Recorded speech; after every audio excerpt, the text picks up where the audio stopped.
Bom, sou Cristiano Silveira, estou hoje como Superintendente de Tecnologia e Soluções Digitais na Unimed Porto Alegre.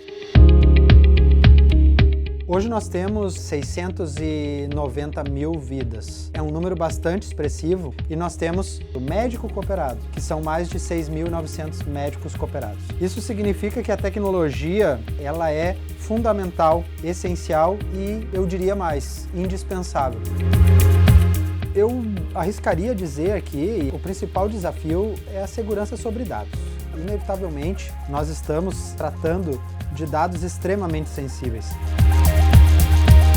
E o trabalho remoto, ele fez com que nós pensássemos em outras formas de proteção no que tange ao perímetro. E nós fomos no mercado então buscar alguma tecnologia que nos permitisse ter maior controle do que estava acontecendo fora e do que estava entrando dentro do nosso ambiente. Dessa forma, uma ferramenta de microsegmentação fazia todo sentido, que nós blindaríamos os ambientes que nós queríamos para somente serem acessados da forma como nós segmentamos.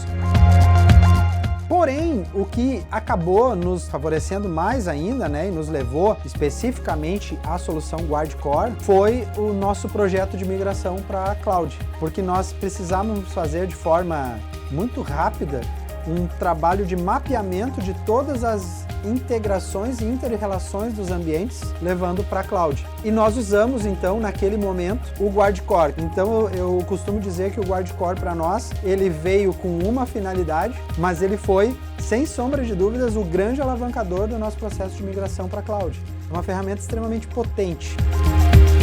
O que eu diria que é mais notável é a capacidade de visibilidade de toda a estrutura de conectividade do nosso ambiente pela complexidade que ele tem. Nós temos um ambiente hoje híbrido no que diz respeito tanto a ambiente de data center físico e cloud, bem como cloud numa estrutura múltipla, o que significa que nós temos que ter uma visibilidade muito ampla e muito complexa do nosso ambiente.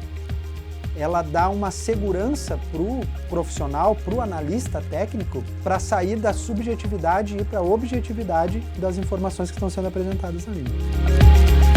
Não temos hoje como tangibilizar o prejuízo de um ataque cibernético. Então o conselho é esse, o CIO abrir espaço para olhar soluções, estudar, criar argumentos e chegar na diretoria e comprovar com números, com dados, com fatos, inclusive do mercado, que aquele investimento é importante para a companhia e que vai evitar, com certeza, quiçá o triplo do que é aquele investimento num possível incidente envolvendo cibersegurança.